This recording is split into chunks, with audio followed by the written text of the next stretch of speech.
Hi everybody, welcome back to Spitfire, my scale model universe. I keep forgetting to ask you to like and subscribe, so if you're coming through and you're discovering me for the first time, please do that. It's awfully appreciated and boosts the old morale here at Spitfire. Let me dive in.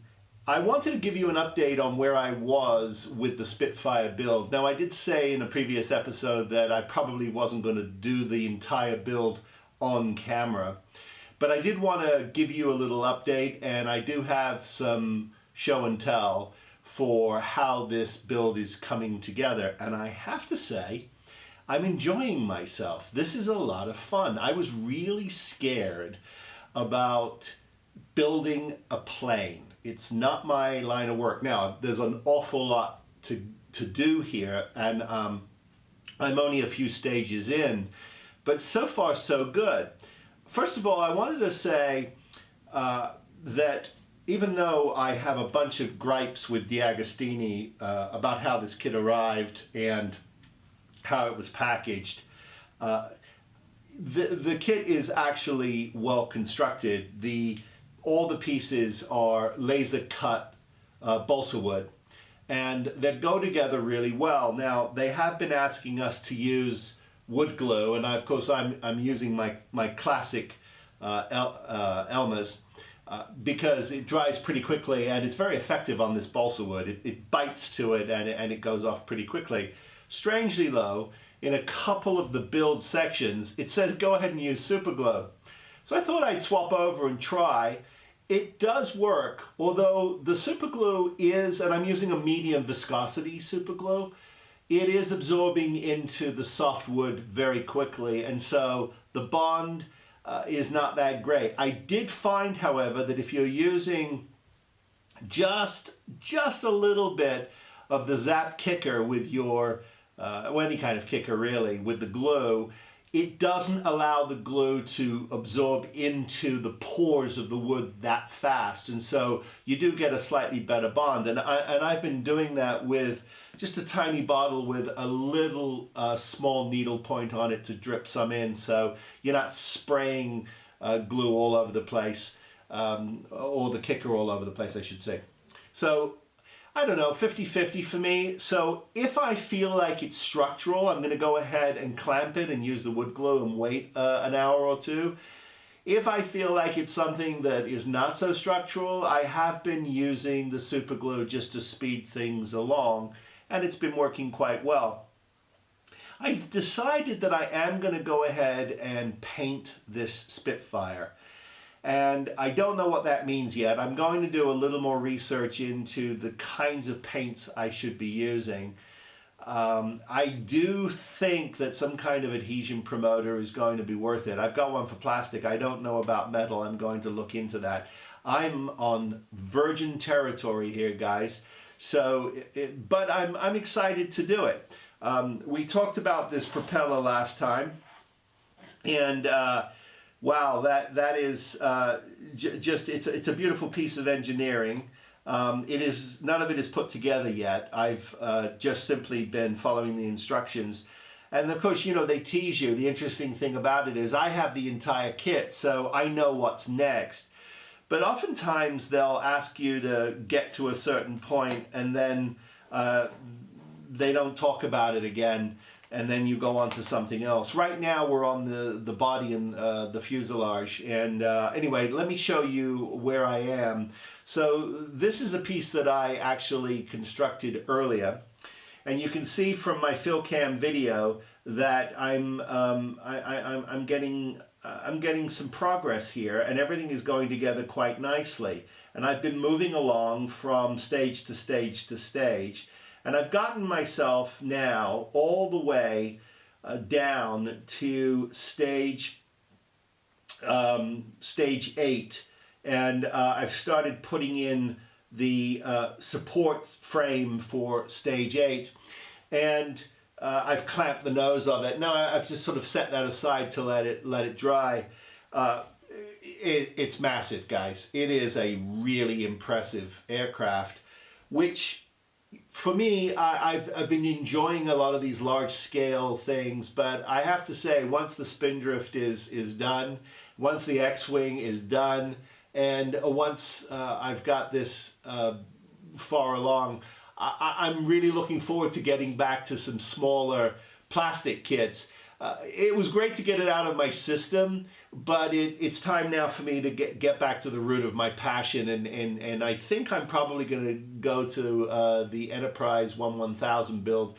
I've got the kit here, and I've got some masking masks for it, but I've also got the decals as well. We'll see how that goes. Obviously, I've got the lighting kit as well. I've got the whole kit and caboodle, and it seems like a really simple, fun build, but it's something I really want to add to my collection. And also, I want to revisit the 1/350 scale Enterprise from round 2. So I'm looking forward to that. So excuse me, it's not from round 2. It is. It's from Polar Lights. It is round 2. Anyway, I'm looking forward to that. I wanted to just talk a little bit about working with this kit for a second. And some of you who may be thinking about purchasing it, guys, I do not know what the quality control situation is across the board. It'll be actually something I'm interested to talk to Wayne about at World of Wayne. He's quite up on the D'Agostini kits and knows a lot about them. If you don't know Wayne at World of Wayne, please check him out.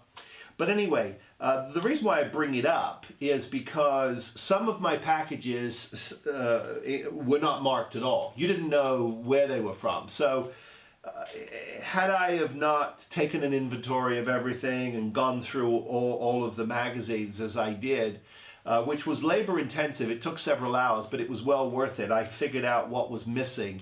And I think I mentioned last time some tools were missing and my electrical components were missing. They have subsequently shown up, but a couple of parts packages were not marked at all. And a couple of the parts, especially some of these smaller frame parts, were actually cracked. Now I was able to glue them back together and clamp them, and this wood really responds well to the wood glue, so I was able to repair those. And since they're going to be in the frame and they've got infrastructure around them, or superstructure I should say, I'm not too worried about it at this point.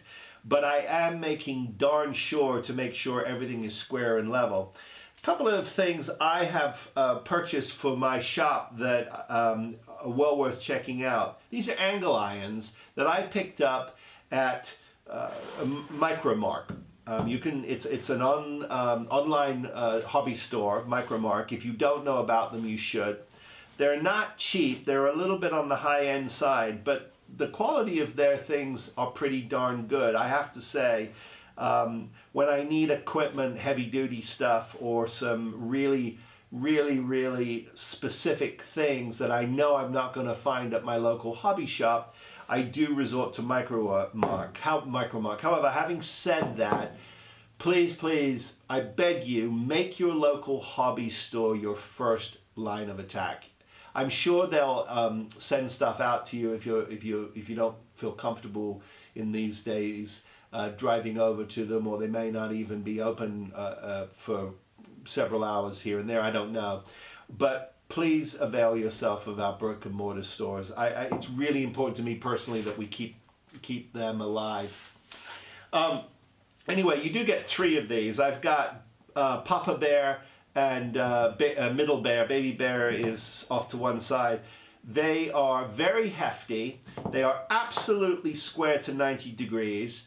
And they also act as clamps. So when you're working with balsa wood or things like that, as you can see, they hold things beautifully, and you can get things square with your just a regular square, and these act as clamps, and away you go. Really effective. Not terribly expensive. I think the 3 cost me about $30, but having these in your inventory, I think, is well worth it. The other thing I have, which I actually first discovered watching Lou Del Maso's Aztec Dummy channel, another great channel. If you don't know Lou, check him out. The Aztec Dummy, anyway, I noticed on his bench, he had this little hand sander. Now, I went to my local hobby shop. They wouldn't have anything like this. And I even went to my local Home Depot and my home Lowe's. Now, they do carry Gator products, and this is a Gator product, but they don't carry these. You got to go online to gator.com and find these. They're very comfortable in your hand. They are really easy to use, and you get 3 different grits that I'm aware of. So you can use 220, 120, and an 80 grit. So it's great for all kinds of things. This is also fun too. They have this Velcro grab, which makes them really easy to take on and off and change your papers. So I really love that, and it works well with the balsa wood, and even to a certain extent some of these metal parts. I've been accumulating the pieces, and so it looks to me like I've probably got another 2 or 3 stages to go before we get to some of the more complicated parts of this build. Like, I'm not sure how the aluminum siding is going to bend and attach to this frame. So clearly it's something I'm going to have to take my time with and figure it out. But as we go along, if I find anything that's super complicated, I will let you guys know. As I said, right now, where it stands is I'm letting the frame dry, and I'm actually just about at, well, I am at stage, this is stage 8, and I've just completed part 6, and I'm going to go on to 7, 8, 9, 10, and 11, which will finish the front of the fuselage. Let me grab that for you real quickly here and show you what's going on while it's drying. Here it is, and it's a thing of beauty, and you can see that it's asking us to start to slowly come up and around the top of this, the front of the fuselage, with these wooden strips. It also has asked you to cut a couple for some supports, which I have done, and they went in really nicely. I have to admit, I'm having a lot of fun with this. I don't know why, but there's something really, really pleasurable about this, and it's come together really well. There are a couple of small issues, but I don't think they're going to affect me terribly, although I do think you have to be really careful about fit. I would say make sure that you take your time and get everything to fit correctly, flush, especially this part of the build. I think it's going to be really, really important. But as I said, I'm having a lot of fun with this, and it's coming together really well. So that's my report for this build, the DeAgostini Supermarine Spitfire. For those of you, if you haven't seen the first episode, please check it out.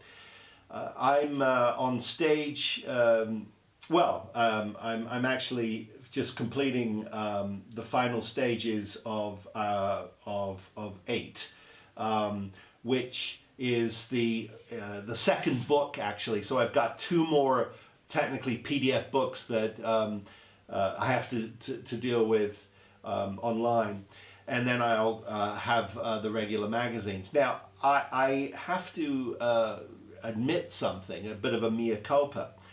I spent about 5 minutes in my last episode pissing and moaning about the fact that I couldn't have the books. Now, I must say I do enjoy the books, and it is fun to have them in front of you. But having my iPad up in front of me and being able to scroll up and back and not having it down, the booklet down in front of me, makes a lot of sense. So I would say, hey, you know what? There is an advantage to having the PDFs. I'm such a knucklehead. But anyway, some of you may disagree, and that's okay. But anyway, here we are. This is the, as I said, the completion of stage 8 of the Build the Supermarine Spitfire from D'Agostini, and I'm giving it a thumbs up. Right now, I'm really enjoying myself.